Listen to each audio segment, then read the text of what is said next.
आपण आज मस्तपैकी अशी पारंपरिक कुळथाची शेंगोळी बनवणार आहोत। खूप छान अशा मस्त पद्धतीने अगदी पारंपरिक पद्धतीने बनवणार आहोत। आणि आता शेंगोळे करायच्या अगोदर मला जायचं होतं मार्केटला भाजीपाला आणण्यासाठी। खूप सारा भाजीपाला घेतला आणि आज खूप सारी धावपळ। तर चला आज बघूया अशा एका छान एका नवीन व्हिडिओ। तर हाय हॅलो नमस्कार। आज रविवार तुम्हा सगळ्यांचं माझा वैशाली गोळेसर या यूट्यूब चॅनलमध्ये खूप खूप स्वागत आहे। आम्ही चाललेलो आहोत सिन्नरला भाजीपाला आणण्यासाठी। तर मोठी गाडीमध्येच गेलो होतो। तर प्रथमतः गावामध्ये खूप सारा सणसुनाट होता, कारण 2 ते 3 वाजेला आता काही गर्दी नसते। तर मी सगळं काही भाजीपाला वगैरे घेतलेला होता। त्यानंतर आता घेतलेली आहे कैलासची इथली भेळ। तर खूप फेमस अशी वाववेसमधली कैलास भेळ ते घेतलेली आहे आणि आता चाललेली आहे घरी। तर घरी आल्याच्या नंतर आता मला आज करायची होती कुळथाची जिलेबी। तर सगळं काही आवरून घेतलं घरातलं पटापट आणि चाललेली होती शेतामध्ये। आमच्या घराच्या पाठीमागे एक शेत आहे, तिथे आहे लसूण आणि कांदे लावलेले आहेत। आनंदी, विघ्नेश आणि मी तिघंजण चाललो होतो कुळथाची जिलेबी करण्यासाठी। ओला लसूण पाहिजे होता, तर ओला लसूण आणण्यासाठी चाललेली आहे मी। बघू शकता इथलं शेत खूप छान आणि मोठं आहे। माझ्या मोठ्या सासूबाई आहे, त्यांचं हे शेत आहे। आमचे शेत वरती आहे, इथे खालीच आहे। तर मस्तपैकी बघू शकता त्याच्यामध्ये कांदे लसूण वगैरे लावलेले आहेत। तर मला लसणातला आणि कांद्यातला फरक कळत नव्हता, तर मिस्टरांना विचारून घेतलं आणि अशा प्रकारे लसूण वगैरे घेतला। ओल्या लसणाची चटणी देखील खूप छान लागते आणि मला कुळथाची जिलेबीमध्ये आवर्जून हा लसूण टाकायला आवडतो। पातीसहित मी लसूण टाकते आणि खूप छान अशी टेस्टी अशी कुळथाची जिलेबी किंवा शेंगोळे असे छान होतात। तर बघू शकतात मी लसूण वगैरे घेतलेला आहे आणि आता घरात जाणार खूप सारे कामं होते। ताई आणि आत्याबाईं ते सगळे काही शेतात गेलेले आहे, घरी काही कोणी नव्हतं। तोपर्यंत कुळथाची जिलेबीचे पीठ मळून ठेवणार होती आणि बाकीचे घरातला अजून भरपूर भाजीपाला वगैरे फ्रीजमध्ये ठेवायचा होता। भरपूर सारी कामं होती। तर चला व्हिडिओ स्किप न करता बघत राहा।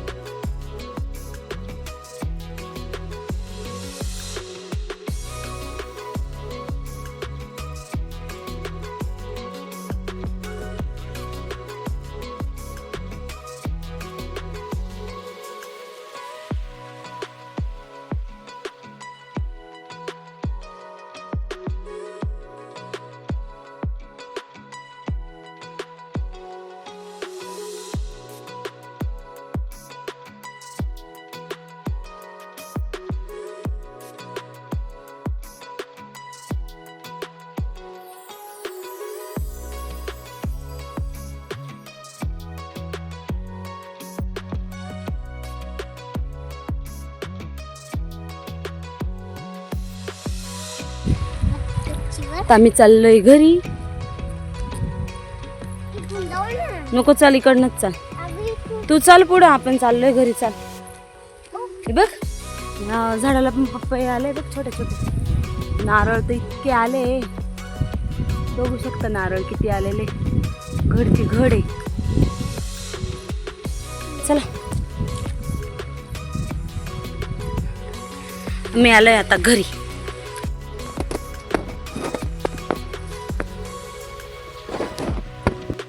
तर फायनली आता आली होती मी घरामध्ये, जवळच आहे। तर लाईट पण गेलेली होती घरामध्ये बघू शकतात। तर त्यानंतर मी आनंदीला मस्तपैकी भेळ खाण्यासाठी दिली आणि भरपूर सारा भाजीपाला होता, तो देखील निवडायचा होता। पिशवी अजून भरलेलीच होती, पण म्हटलं चला आता झालेली सायंकाळच्या दरम्यान 6 ते 7 वाजलेले होते, अंधार पडायचा टाईम। दिवा वगैरे लावून घेतला आणि छान प्रकारे मस्त देवांची पूजा वगैरे करून घेतली आणि त्यानंतर अगरबत्ती वगैरे लावल्याच्या नंतर धूप दीप लावल्याच्या नंतर आता स्वयंपाकाची तयारी करायची होती। तर छानसा असा सायंकाळचा टाईम, मस्तपैकी स्वयंपाकाचा टाईम आणि मुलांचा देखील अभ्यासाचा टाईम एकच असतो। तर खूप सारी धावपळ होत होती सायंकाळी, कारण ताईन त्या मळ्यात गेल्याच्या नंतर तिकडनं नाही तर चहा पाणी सगळं काही घरातलं आवरायचं असतं। श्री नवनाथ महाराजांचा आजचा मस्तपैकी छानसा असा फोटो आमच्या घरातला बघू शकता, मस्त असं। आता शिवलीला अमृताला काही वाचायला टाईमही नव्हता, सायंकाळी किंवा सकाळी मी वाचत असते, 11वा अध्याय तरी वाचते। तर त्यानंतर दिवाबत्ती झाल्याच्या नंतर आता छान प्रकारे मस्त आता कुळथाची जिलेबी बनवायची होती। आमच्या घरात कुळथाची जिलेबी जर म्हटलं दुसरा काही स्वयंपाक करायची गरज पडत नाही, सगळ्यांना खूप आवडते। तर अशा प्रकारे मस्तपैकी आता पूजा वगैरे झाल्याच्या नंतर आता बाजार देखील भरायचा होता, म्हणजे सगळं काही निवडून वगैरे ठेवायचं होतं। तर आता घरातली लाईट वगैरे काही नव्हती, त्याच्यामुळे खूप अंधार अंधार वाटत होता। तर चला आता ना मस्तपैकी बनवूया कुळथाची जिलेबी। आता मी ओला लसूण आणलेला आहे आणि भरपूर साऱ्या बायका वगैरे आपला लसूण वगैरे टाकतात, पण हा पातीचा जर लसूण टाकून तुम्ही कुळथाची जिलेबी करून बघा, खूप छान आणि स्वादिष्ट लागते। आता ना थोडंसं भाजीपाला वगैरे भरून ठेवायचं होतं, टोमॅटो थोडे कच्चेच आणलेले होते, कारण अगोदरचे जे टोमॅटो होते ते लालसर होते. आता नवीन बटाटे खूप सारे येतात, तर मी छोटे छोटे बटाटे देखील 2 किलो आणलेले होते आणि हे मोठे बटाटे देखील आणलेले होते. वांग्याचं भरीत सगळ्यांनाच घरात आवडतं, म्हणून मोठे मोठे वांगे देखील 2 किलो. आणि आमचं फॅमिली मोठी असल्यामुळे भाजीपाला पण तेवढा जास्तच लागतो, कारण मुलांचे टिफिन वगैरे भरपूर सारे असतात. तर त्याच्यामुळे आता मोठे वांगे देखील घेतले होते आणि छोटे वांगे सकाळी करण्यासाठी म्हणजे पुरणाशी घेतलेले होते. तर भेळ वगैरे आणली होती आणि ना डाळीचं पीठ संपलेलं होतं, म्हणून डाळ देखील आणली होती. 72 रुपये किलोनी मला मिळाली मॉलमध्ये. मग तिकडनं डाळ देखील आणलेली होती. आणि बटाटे वगैरे बघू शकता, कधी छोटे छोटे बटाटे होते, तर उकडून वगैरे चटणी वगैरे होते किंवा पराठ्यांकरता देखील कामं पडते. तर कोथिंबीर खूप हिरवीगार आणि मस्त भेटली, पण थोडंसं लवकर गेल्यामुळे भाजीपाला थोडा महागच होता. फक्त वांगे तेवढे स्वस्त होते. तर उसळ वगैरे आणलेली होती आणि त्याच्यानंतर बाकीचं मेथीची भाजी वगैरे देखील स्वस्त झालेली आहे. आता 10 रुपयाची जुडी मिळाली, तर मी 15च्या 2 मागितल्या, त्या देखील मिळाल्या. सिमला मिरची वगैरे, गाजर तुम्ही बघू शकता, खूप छान आणि फ्रेश असे होते, लाल लाल.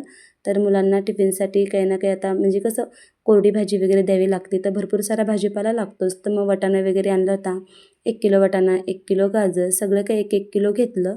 तर आता म्हणजे आठवडा म्हटल्यानंतर उपवास वगैरे असले तर भाजीपाला वगैरे जरी नसला तर पण मुलांना टिफिन वगैरे असतात, त्याच्यामुळे भाजीपाला भरपूर लागतो. तर बघू शकता एवढा सारा भाजीपाला आणलेला होता, तो आता निवडून वगैरे पिशव्यामध्ये पॅक करून ठेवायचा होता. मिरच्या घरच्या होत्या, त्याच्यामुळे मिरच्या काही आणल्या नव्हत्या हिरव्या. तर बघू शकता आता सगळा काही भाजीपाला मी निवडून वगैरे ठेवत होते. तोपर्यंत सासूबाई आणि ताईंत्यासुद्धा देखील आलेल्या होत्या. आता मी करत होते शेंगोळे करण्याची तयारी. मस्तपैकी हिरव्या मिरच्या घेतलेल्या होत्या. पातीची आपली लसणाची जुडी होती, त्यातली एक जुडीतला एक म्हणजे एक पात घेतलेली होती मी.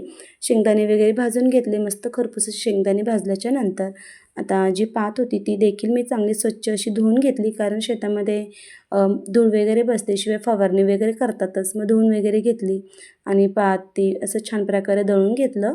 तर कोथिंबीर, हिरव्या मिरच्या आणि जी लसणाची पात होती ती एकत्र दळून घ्यायची. हिरवं वाटण करून घेणार होते मी आधी आणि त्यानंतर शेंगदाणे वगैरे भाजल्याच्यानंतर त्याचं देखील वाटण करायचं होतं. ते हिरवी मिरची आणि लसूण, कोथिंबीर वगैरे त्याचं हिरवं वाटण जे आहे ते आपल्याला फोडणीकरता टाकायचं आहे, म्हणून थोडंसं त्यातलं मी काढून घेतलेलं होतं आणि त्याच्यामध्ये शेंगदाणे टाकले आणि छान प्रकारे असं एकदम पेस्ट पण नाही, थोडंसं गरगरीतच दळून घेतलं. आणि ते दळल्याच्या नंतर आता कुळथाचं पीठ मी ऑलरेडी अगोदर दळलेलं आहे, तुम्ही अगोदरच्या व्हिडिओमध्ये बघितलेलं आहे. तर कुळथाचं पीठ मी भरपूर दिवसापासून दळून ठेवते, त्याला काही खराब वगैरे होत नाही, ते कीड वगैरे पण लागत नाही आणि काही म्हणजे त्याच्यात अळे वगैरे होत नाही. तर खूप छान असं भरपूर दिवस पीठ टिकतं, त्याच्यामुळे मी 2 किलो कुळीथ दळून ठेवलेले होते. आता मी ना मोठ्या बाऊलमध्ये चांगलं असं म्हणजे छोटं माझं असं घमेलं आहे, त्याच्यामध्ये पीठ घेतलेलं होतं आणि जे काही दळून घेतलेलं आहे शेंगदाणा आणि मिरच्यांचं वाटण ते देखील याच्यामध्ये टाकून घेतलं आणि छान प्रकारे एकजीव असं मळून घेतलं. कुळथाची जिलेबी जर म्हटलं तर भरपूर सारी लागते आणि म्हणजे आपली संध्याकाळी जर केली तर सकाळी उरली तर प्रत्येकाला तव्यावर परतून तेल वगैरे टाकून खायला सगळ्यांनाच आवडते. तुम्हाला देखील आवडत असेल तर कमेंटमध्ये नक्की सांगा.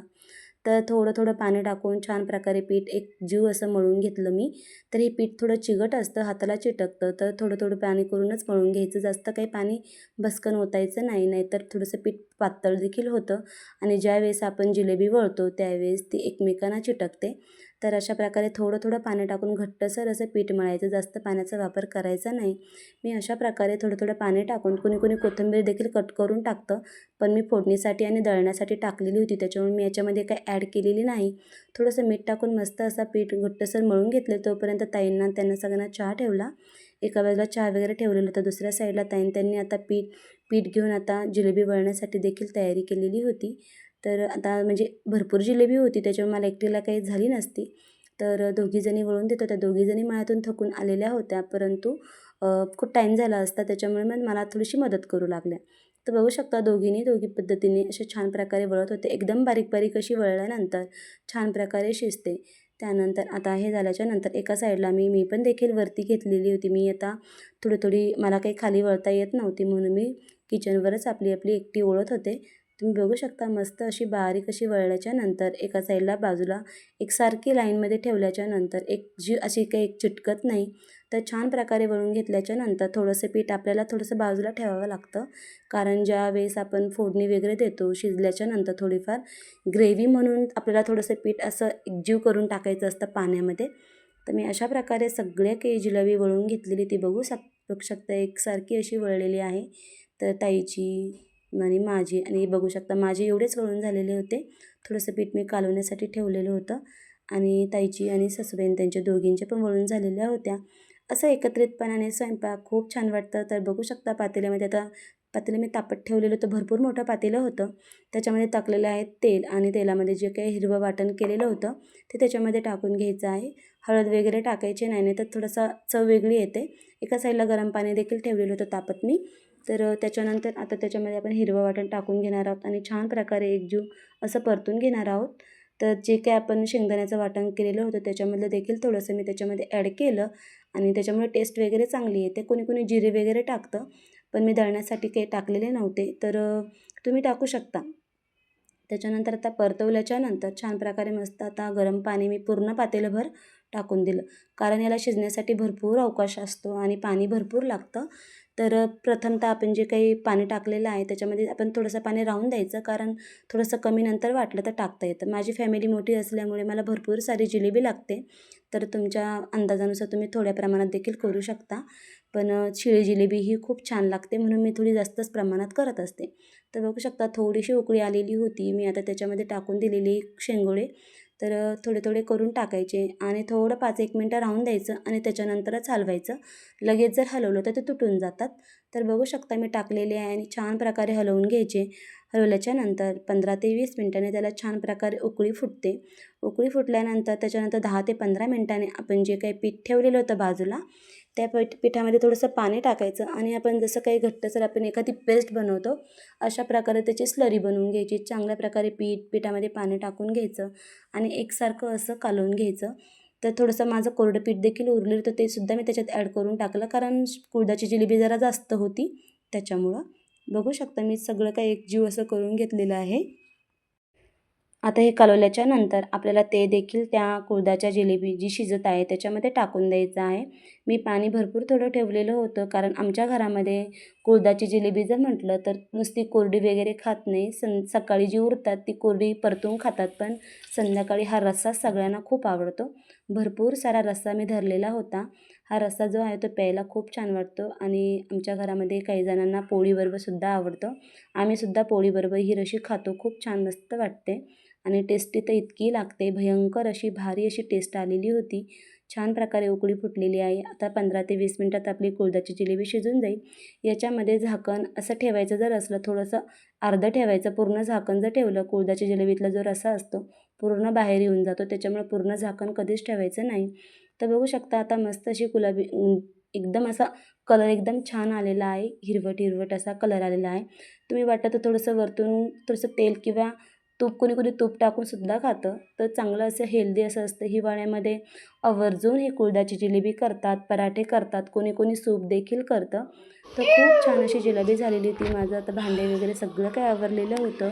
तर कशी वाटली तुम्हाला आजचा व्हिडिओ नक्की कमेंटमध्ये सांगा. व्हिडिओ आवडला असल्यास आणि माझी रेसिपी आवडली असल्यास नक्की व्हिडिओला लाईक करा, शेअर करा, सबस्क्राईब करा. आणि तुम्ही बघू शकता मस्त अशी आपली छान अशी कुळथाची जिलेबी झालेली होती. आजचा रविवारचा दिवस पूर्ण असा गेला आणि शिळी जिलेबी तुम्ही बघू शकता अशी झाली होती मस्त अशी.